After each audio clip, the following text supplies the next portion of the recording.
Përshëndetje të nderuar shikues, po ritakojemi përsëri drejt për së drejti me gjurmët, e sot ju ftoj të ndalemi për pak qaste nga ritmi i vrullshëm i jetës së përditshme për të folur për një temë që shpesh lëviz në sfondet e bisedave tona, por që është mjaft thelbësore për sigurinë tonë jetësore. E ardhmja jon, kryesisht ajo financiare, pas përfundimit të jetës aktive të punës. Për shumë prej nesh, e përditshmja është mbushur me afate, me angazhime, me vendime të momentit, po shpesh herë edhe me pasiguri ekonomike e me atë që na pret të nesërmen. E në këtë zhurmë të jetës aktive, rrallëherë gjejmë kohë për të menduar për një fazë tjetër që duket se është e largët, por realisht ajo na pret. Koha kur ne nuk do të punojmë, por do të na duhen sërish të ardhura për të jetuar me dinjitet. E këtu, në këtë pikë vendimtare të jetës, futet në lojë një nga institucionet më të rëndësishme të një shteti social. Sistemi pensional, një sistem që nuk është thjesht një garanci për një llogari ku ne kontribuojmë gjatë jetës tonë aktive, është në thelb një garanci për të ardhmen tonë. Një mekanizëm solidariteti ndërbrezor ku çdo brez kontribuon që brezi i ardhshëm të jetojë më mirë dhe anasjelltas. Por si funksionon ky sistem? Sa të informuar jemi ne si qytetar për fondet në të cilat kontribuojmë çdo muaj? A dim se ku shkojnë këto para, si menaxhohen, kush i mbikëqyr dhe çfarë garancie kemi se kontributet tona do të kthehen në përfitime konkrete nesër? Në korrik të vitit 2002, u themelua një institucion kyç për sigurinë financiare të brezave të ardhshëm në Republikën e Maqedonisë së Veriut, Agjencia për mbikëqyrjen e financimit kapital të sigurimit pensional. Me pak fjalë, çdo hallkë e sistemit pensional që bazohet në financim kapital, pra në grumbullimin dhe investimin e kontributeve individuale për pension, kalon përmes kontrollit të kësaj agjencie. Por misioni i saj nuk ndalet vetëm tek mbikëqyrja teknike, një aspekt po aq i rëndësishëm sa edhe mbikëqyrja e punës së agjencisë është edhe edukimi dhe ndërgjegjësimi publik. Ne të gjithë së bashku e kemi përgjegjësinë që ta trajtojmë këtë çështje jo vetëm si një temë teknike, por si një çështje njerëzore, sepse në fund të fundit nuk po flasim vetëm për shifra, për norma kontribuimi apo për vite pune gjatë jetës tonë, po flasim për jetë njerëzore, për nënat, baballarët, gjyqërit tanë edhe atë që na pret vetë neve nesër. Përballë sfidave ekonomike, ndryshimeve demografike, nevojës për transparencë, gjithnjë e më shumë vjen në pa rëndësia e institucioneve që mbikëqyren dhe garantojnë funksionimin konkret të këtij sistemi dhe atë korrekt. Një ndërto është pikërisht Agjencia për mbikëqyrjen e financimit kapital të sigurimit pensional, i njohur ndryshe në vendin tonë si MAPAS, një institucion kyç që, siç e thash më herët, prej vitit 2002 ka ndërtuar një rol të pazëvendësueshëm në mbrojtjen e interesave të kontribuesve edhe në zhvillimin e fondeve pensionale, si atyre të detyrueshme ashtu edhe ato vullnetare, për të cilat do të flasim edhe sot për shkak se kam parë që shumë njerëz nuk janë të mirë informuar për këtë çështje. Për të folur më gjërësisht rreth misionit të MAPAS, sfidave aktuale, përfitimet që u takojnë qytetarëve e domosdoshmërisht edhe për ndërgjegjësimin më të madh publik, kemi kënaqësinë ta kemi sot në studio kryetarin e Këshillit të ekspertëve të MAPAS, Remzi Bajrami, dhe këshilltaren e tij, Pranvera Suma. Faleminderit shumë që erdhët. Faleminderit. Dua ta filloj me një herë për të gjithë ato që nuk kanë njohuri mbi MAPAS edhe mbi sistemin pensional, me çka kryesisht merret MAPAS? Faleminderit për mundësinë. Domethënë MAPAS edhe vetë emri, Agjencioni për mbikëqyrje të fondeve pensionale, të sigurimit pensional. Domethënë MAPAS merret me mbikëqyrjen e sigurimit pensional dhe rregullimin e sistemit pensional.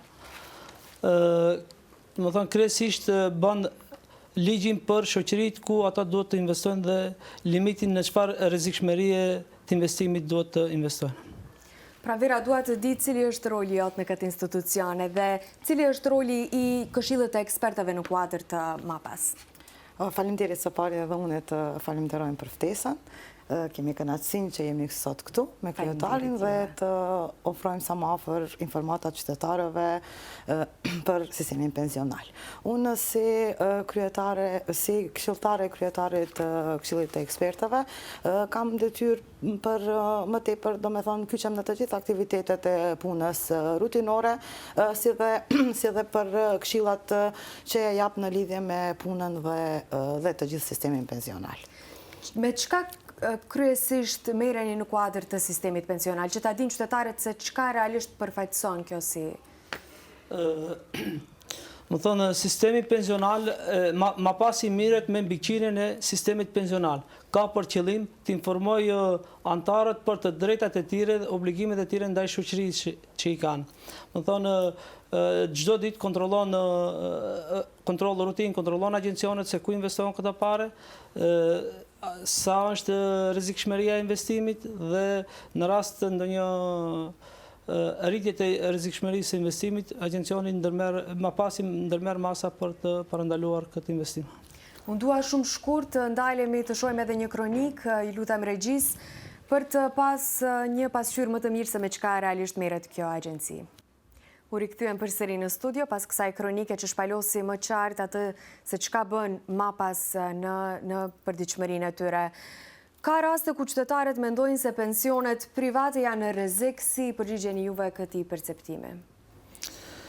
Jo, asesi nuk duhet menduar në këtë se pensionet janë në rrezik. Përkundrazi, mbas çdo kontrollet që bëjmë ne si agjencion të shoqëritë pensionale, të fondet pensionale, kemi vërejtë se çdo herë investimet e shoqërive, fondeve pensionale në berza, në letra me vlerë, e shohim se janë në rritje dhe nuk ka me automatizëm derisa investimet e shoqërive janë në rritje, rriten edhe të ardhurat e antarëve llogaritë e tyre pensionale. Kështu që nuk kanë nevojë të merakosen për këtë. Pranvera, pse qytetarët kanë mosbesim në sistemin pensional? Me kryetarin se me të vërtet nuk është se është mosbesim, por thjesht është një jo informimi mirë I qytetarëve dhe ne në vazhdimsi përmes aktiviteteve tona të përditshme dhe kampanjave vjetore, shohim në mënyrë të vazhdueshme të informojmë qytetarët sa më afër për ato llogaritë të tyre individuale, për të drejtat e tyre në përgjithësi për sistemin pensional. Sepse ato mendojnë se vetëm në moshë më të vjetër duhet të dimë për sistemin pensional, vetëm kur të dalim në pension. Mirë po e vërteta është se duhet ta dimë që në fillim që kur jemi më të ri bile prej në bankat shkollore. Është e vërtet pra është një proces që duhet të mësohet shumë më herët, e fatkeqësisht të rinjt tanë shumë pak dinë edhe për ekzistencën e këtij sistemi. Do të ndalemi më vonë edhe tek aktivitetet që juve keni ndërmarrë gjatë gjithë kësaj periudhe për të ndërgjegjësuar dhe për të dhënë informacione deri tek qytetarët, po çfarë roli luan MAPAS në mbrojtjen e interesave të qytetarëve që kontribuojnë në fondet pensionale, qoftë të detyrueshme apo vullnetare? Edhe nëse mund të ma bëni një dallim midis çka dallojnë fondet e detyrueshme edhe ato vullnetaret, njëra me tjetrën? Tani, siç e tham më lart, roli I MAPASit është mbikëqyrje dhe rregullim I sistemit pensional. Domethënë, MAPASi e bën shemën, përgatit shemën për investimet që do t'i krijë shoqëria dhe fondi në vendin tonë dhe jashtë. Domethënë, një pjesë e investimeve, apo themi 70% e investimeve investohen brenda në shtetin e Republikës Maqedonisë Veriut, kurse 30% e fondit investohet në berzat e jashtme, në obligacione, për ITF, firmat sigurta. Domethënë, shkalla e ditë është shkallë obligative, nëse mundet pak ta informojmë opinionin në lidhje me shkallën e ditë dhe si bëhet ndarja e fondeve. Domethënë, punëdhënësi nga kontributet që paguan në shtet, domethënë tani, siç e dinë, janë 18.8% kontribute. Nga ato 18.8%, 12.8% shkojnë te shtilla e parë e fondit pensional, kurse 6% ndalen tek shtilla e dytë e fondit pensional. Këta pastaj investohen dhe të ardhat që ndahen përsëri tek llogaritë pensionale të antarëve. Kurse shkalla e tretë, siç e dim, është që nga viti 2009, domethënë si agjencion jo që jemi të kënaqur me pritshmëri që kemi pasur nga shkalla e tretë, por këtu vlen të theksohet se nga që 10 vitet e fundit agjencioni MAPAS në bashkëpunim me shoqëritë pensionale organizon një kampanjë informative për edukimin e ditës së vetëdijsimit pensional, që ishte 15 shtatori. Vlen të ceket se nga kjo kampanjë shifet interesimi i madh i antarëve për të regjistruar në shtillën e tretë, e cila është shtillë me vetëdëshirë, domethënë nuk është obligative, dhe sa më herët që të jetë kjo interesimi dhe regjistrimi në shtillën e tretë, aq më shumë fondet të arrijnë të kontribuojnë që sigurimi pensional të jetë edhe më i qëndrueshëm dhe më i sigurt. Së ndalim edhe pak te kjo shtylla e tretë, çka do na thuash për Vlera për këtë pjesë? Po shtylla e tretë është vullnetare, është e garantuar me ligj, domethënë, dhe mund të them se duhet të kemi një edukim sa më të mirë në rini që të investojmë sa më herët në shtyllën e dytë, në shtyllën e tretë, dhe kisha dhënë si apel për të investuar, se nuk është se për pension nuk shpenzojmë, por investojmë. Dhe sa më herët indiferenca që e bën njerëzit gjatë kësaj teme, se mendojnë që janë duke dhënë për diçka që nuk shifet, në fakt. Jo, investojmë për një të ardhme më të sigurt, për një të nesër më të mirë. Dhe sa më herët që fillojmë të investojmë, aq më i madh do të jetë pensioni jonë në të ardhmen, aq më siguri stabile në të ardhmen do të kemi.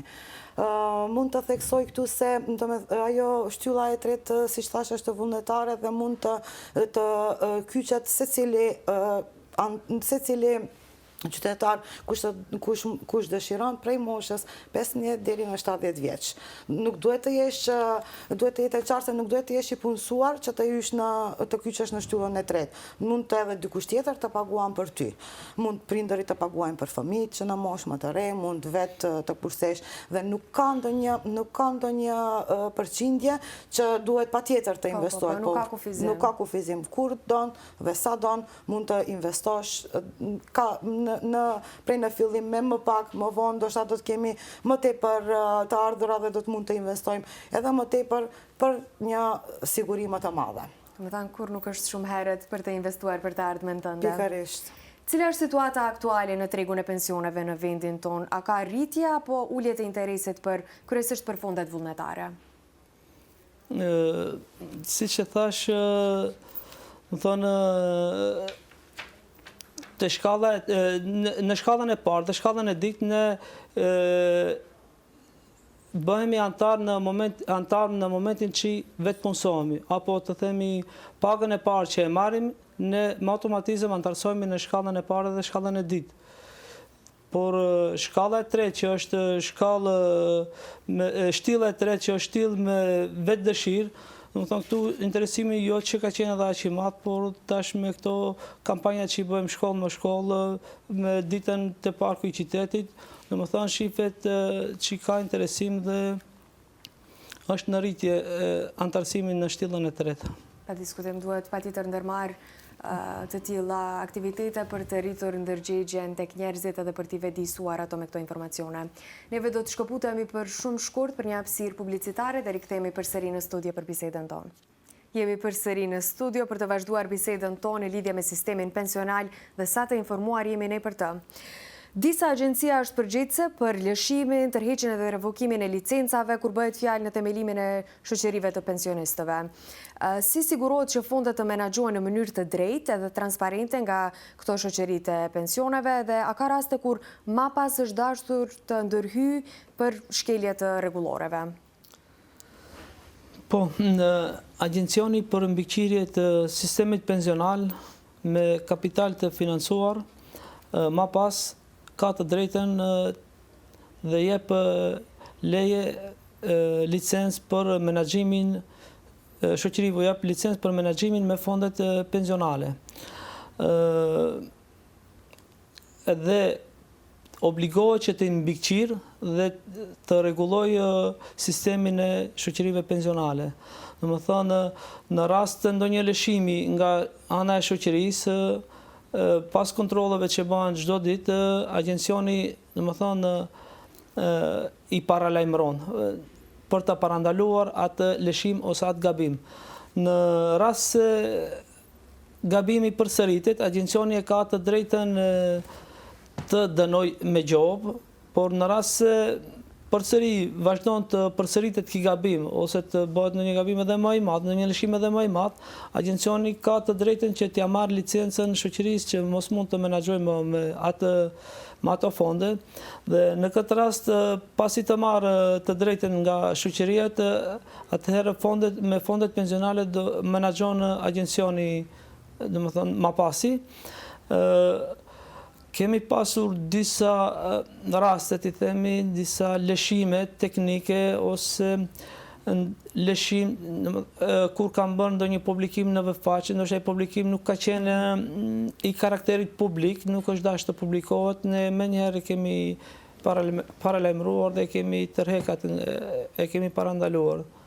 Kjo nuk kemi hasur në ndonjë, domethënë nuk kemi ardhur deri te ajo pikë që të dënojmë me gjobë ndonjë shoqëri. Sa shpesh kontrollohen këto menaxhime të fondeve? Këto shoqëri kontrollohen çdo ditë, është kontroll rutinë dhe ka edhe një kontroll tjetër, kontrolla në terren. Kjo shkojnë, domethënë ne kemi një sektor që është sektori për kontroll. Domethënë ai sektor mirret çdo herë me menaxhimin e sistemit pensional. Kontrollon shoqëritë se deri në çfarë niveli është sistemi pensional. Kontrolli në terren bëhet një herë në vit, kurse kontrolli intern bëhet çdo ditë. Dhe pas rezultateve që marrim, ne intervenojmë për ndonjë ndryshim ose ndonjë lëshim nga ana e shoqërisë. A cilat janë sfidat më të mëdha me të cilat përballet sot sistemi i financuar plotësisht në Maqedoninë e Veriut? Sfidat me të cilat përballet sistemi pensional, ndoshta do ta thoja se me këtë sfidë përballet edhe i gjithë sistemi i shtetit, është trendi demografik, pikërisht migrimi i të rive. Domethënë të rit janë shtylla kryesore e shoqërisë ku kontribuojnë në sistemin pensional. Cila është mosha ideale për të filluar kontributet në një fond pensional, se ne kemi një tendencë që ata edhe më herët për ta shtyrë këtë proces, se harrojmë që na pret një nesër me tjetër, mendojmë që jemi gjithmonë të ri. Por idealisht mosha për të hyrë në shtyllën e tretë është domethënë si me pagën e parë. Në fillim me pagën e parë, sepse koha është aleati më i madh i kursimit. Sa më herët që fillojmë të kursejmë, aq më i madh do të jetë sigurimi jonë në pleqëri. Dhe kontributet e vogla, nëse zgjatën domethënë me kalimin e kohës, bëhen të mëdha dhe stabile. Patjetër. Shumë të rinj nuk e mendojnë fare pensionin. Si do t'ju shpjegoja atyre rëndësinë e planifikimit të hershëm për jetën e tyre? Të rive u themi se pensioni është një temë të rritë, se pensioni është një temë vetëm për të moshuaret, për pensionistët. Ajo është siguria e tyre financiare, ne ju tregojmë se ajo është siguria e tyre financiare në të ardhmen. Nëse fillojnë të mendojnë për atë në çsot, do të sigurojnë liri dhe pavarësi nesër. Përmes shembujve, siç është edhe efekti interesit të përbërë, mund t'ua tregojmë se kursimi i hershëm sjell përfitime më të mëdha në të ardhmen. Këtë e bëjmë një kohë të gjatë përmes kampanjave tona edukative. Ne në çdo vit organizojmë kampanje edukative dhe më shumë në shkollat të mesme dhe fakultete. Aty ju prezantojmë, i edukojmë se kursimi është shumë i rëndësishëm dhe se duhet të mendojmë që në moshë më të re. Në këtë vit kishim kampanjën shumë të suksesshme, një ndër kampanjat më të suksesshme deri tash që kemi pas, dhe kishte interesim të madh, kishte një si të them anë tjetër se organizonim edhe kuize në për shkolla, pasi që e mbaronim prezentimin, në fillim ju thonim se do të ketë dhurata dhe do të ketë kuiz, dhe me atë e tërheqëm interesin, dhe jemi shumë të kënaqur se në fund kishte shumë rezultate pozitive, të gjithë kishin mësuar atë që prezentuam në për shkolla në për krejt Maqedoninë, në Shkup, në Tetov, në Radovish, dhe kryesorja ishte në shkollën e mesme profesionale në Shkup, dhe aty kishte si eventi kryesori ngjarjeve i fushatës. Aty e caktuam ditën e vedisimit pensional 15 shtatori. Një ditë para kishim aktivitetet e parku i qytetit, edhe aty ishte shumë interesant dhe mendojmë se deri sa do pak i informuam qytetarët, prekëm deri te ato pyetjet më të rëndësishme të lidhura me sistemin pensional. Më e rëndësishme është të kuptohet sistemi në përgjithësi, të dihet se të gjithë ato antarët e punësuar janë të obliguar deshtën apo s'deshtën janë antarë të shtyllës së dytë, se me punësimin e parë ato automatikisht ma pasi i regjistron në një prej fondeve dhe ato kanë afat 3 mujor që të zgjedhin një prej fondeve pensionale. Te ne kemi 3 fonde pensionale në Republikën e Maqedonisë së Veriut, 3 që punojnë me shtyllën e dytë, ndërsa 4 fonde që punojnë me shtyllën e tretë pensionale. Interesante kjo, 4 fonde për shtyllën e tretë, që shumë pak persona janë, nuk është që shumë njerëz janë të informuar për këtë shtyllë, ndaj edhe dishta më parë të ndalem të kjo. Po, si që thash, shtylla e dytë është e obliguar dhe me vetë punësimin e parë ti bëhesh antare automatikisht. Me nënshkrimin, me basi që kalojnë 3 muaj, nëse nuk e nënshkruan kontratën me një agent prej fondeve pensionale, atëherë ti mbetesh aty ku ne, si ma pas, e kemi zgjedhur për ty. Do me thënë bëhet ajo me random system, ku i bëjmë antarësimet e qytetarëve nëse nuk e zgjedh vetë fondin pensional. Ma pas me pagën e parë, kontributet, si që tha edhe kryetari më herët, 6% të kontributeve prej pagës tënde shkojnë në shtyllën e dytë, në llogarin tënde individuale. Zonjeri prej nesh, unë dhe ti kemi llogarit tona individuale, ku në çdo qas mund të shohim, kemi qasje, të shohim sikur që i shohim llogarit tona bankare, ashtu edhe ato mund t'i shohim në çdo kohë, sa kemi të hyra, sa ato investohen, ku investohen dhe si është interesi prej tyre.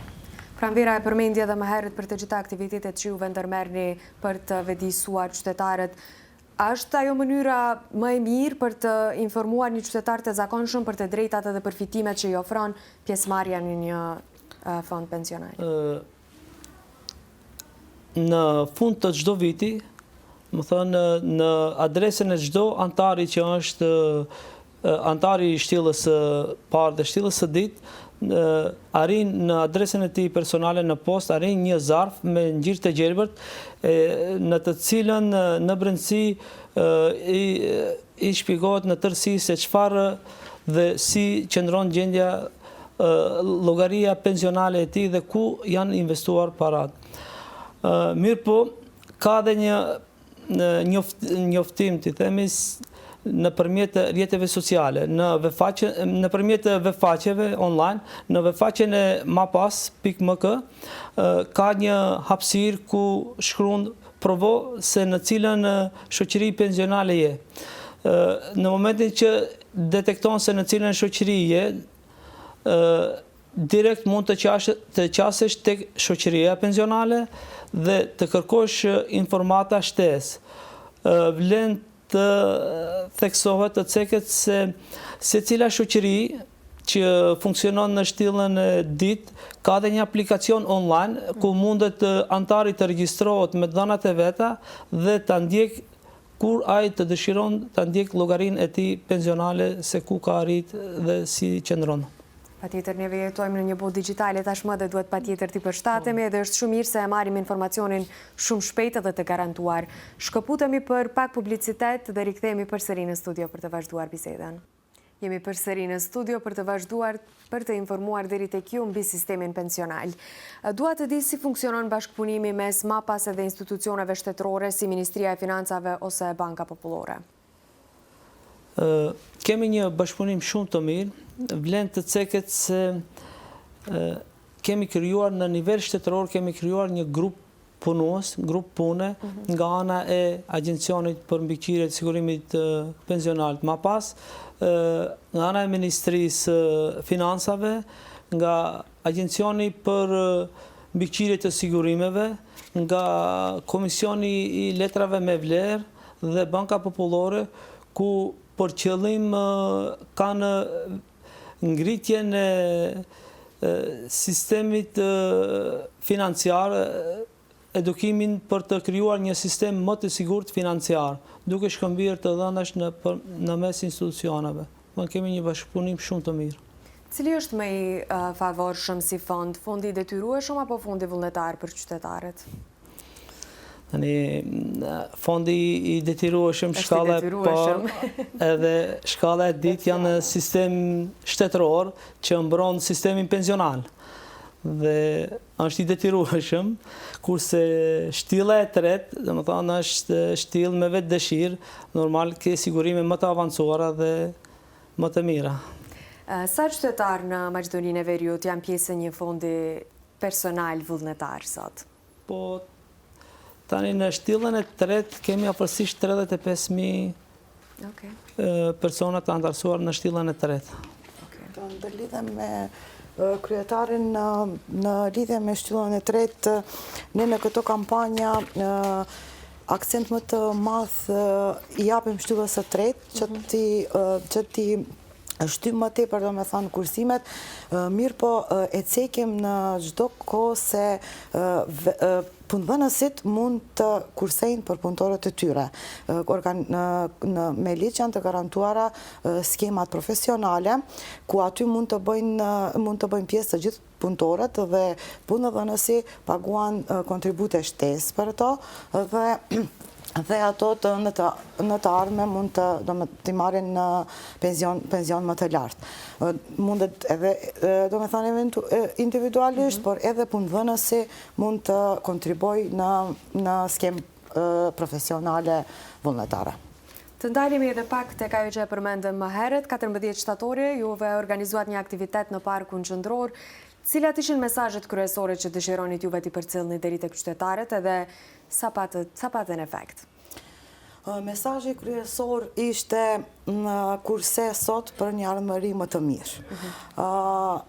Mesazhi ynë në çdo kampanjë është që informohuni sa më shumë, pyetni çka nuk e keni të qartë në lidhje me sistemin pensional.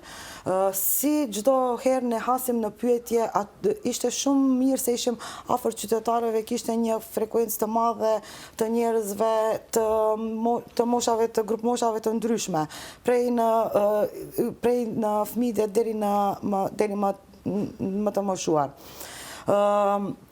Do me thënë, ne theksojmë atë se duhet të jenë në çdo kohë të informuar dhe të na pyesin për çdo dilemë që e kanë në lidhje me sistemin. Pyetja që e hasim ne në përditshmëri është se a mund t'i tërheq parat e shtyllës së dytë. Dikujt I duhen për pushim, dikujt I duhen për të bler ndonjë banesë, mirë po. Jo për të largëtën tonë të afërt realisht. Ashtu, mirë po, duhet ta cekim dhe cekim në çdo kohë se ajo është kursim për penzion. Vetëm kur të pensionohemi, atëherë mund t'i marrim, kemi të drejtë t'i marrim investimet tona në shtyllën e dytë. Gjë që nuk është e njëjtë te shtylla e tretë. Shtylla e tretë, kursimet tona mund t'i marrim, dallimi me shtyllës dytë dhe të tretës është në atë se në shtyllën e tretë mund t'i marrim 10 vjet para pensionimit. Do me thënë në këtë kohë që të ne cili është ligji 62 dhe 64, kur t'i bëjmë 52 vjet, atëherë mund t'i marrim kursimet tona në shtyllën e tretë. Tu vlen të shtojmë se motoja jonë me 14 qershor ishte pension pa tension. Pension, po harrova. Kurse mesazhi ishte edhe sot mund të jesh antari i shtjellës ditë. Domethënë, prej sot mund të fillosh të jesh antari i shtjellës ditë. Po, prej pagës së parë. I qartë. Çfarë duhet të ndryshon në ligj apo në vetë mënyrën se si funksionon ky sistem për ta bërë atë më tërheqës edhe më të besueshëm për qytetarët? Po nevojiten çdo kohë harmonizimet dhe përshtatje të ligjeve, nuk është se nuk i bëjmë në çdo kohë ne mundohemi të jemi në trend me ligjet, me praktikat evropiane. Të thjeshtojmë procedurat për qytetarët dhe me masa më stimuluese, duam të cekim se duhet të ketë më tepër masa stimuluese të tatimeve në shtyllën e tretë. Gjithashtu punojmë në një harmonizim të ligjit ku duam të ndryshojmë qasjen e investimeve të kursimeve të antarëve, do me thonë të investojmë në multifonde. Do të thotë në investime pak me rrezik më të madh në grup mosha të ndryshme. Në antarët që janë më të ri, prej moshës 30 deri në 40 vjet, mund të investohet në investime më të rrezikshme dhe duke u rritur mosha, ashtu të zvoglohet rreziku i investimeve. Për fund, sepse kemi edhe një hapësirë shumë të shkurtër kohore, cili është vizioni juaj personal për MAPAS-in edhe për sistemin pensional të vendit tonë? Për MAPAS-in, më thonë, kushtet për të punësuarit. Kushtet, mendoj, objekti ku punojnë të punësuarit nuk është që ka dhe ashtë kushtet e mira. Jemi në interesim për të ndruar lokacioni, për të gjetë një lokacion më të mirë për kushtet objektive, nërsa motivim tek të punësuarit, dhe më thonë, trajnim brenda dhe jashtë shtetit, mundësi avancimi, mundësi të krijimeve të vendeve të reja të punës, kurse shoqërive pensionale, dhe më thonë, duhet t'i targetojmë që agendat e shoqërive pensionale më tepër të kenë në fokusin tek shtylla e tretë, e cila është shumë pak e theksuar tek na.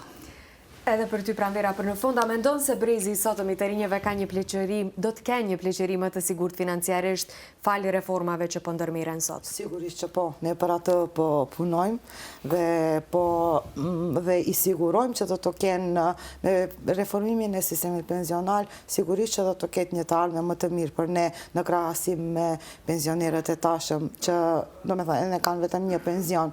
Mesazhi ynë do të jetë gjithmonë planifiko sot që të kesh një të ardhme më të mirë nesër. Planifikimi financiar fillon me pagën e parë. Informohuni, vendosni qëllime dhe merrni përgjegjësi për të ardhmen tuaj personale. Më pasi çdo herë do të jemi këtu për t'ju ndihmuar, për t'ju informuar dhe për t'ju përgjigjur pyetjeve dhe dilemave të gjithëve që kanë nevojë për to. Faleminderit shumë për kohën, faleminderit për bisedën. Shpresoj të kemi arritur të informojmë sadopak qytetarët për këtë temë. Faleminderit shumë për ftesën. Ishte kjo e tëra për sot tek Gjurmët, neve do takohemi përsëri javën ardhshme, qëndroni me ne, bashkë mirupafshim.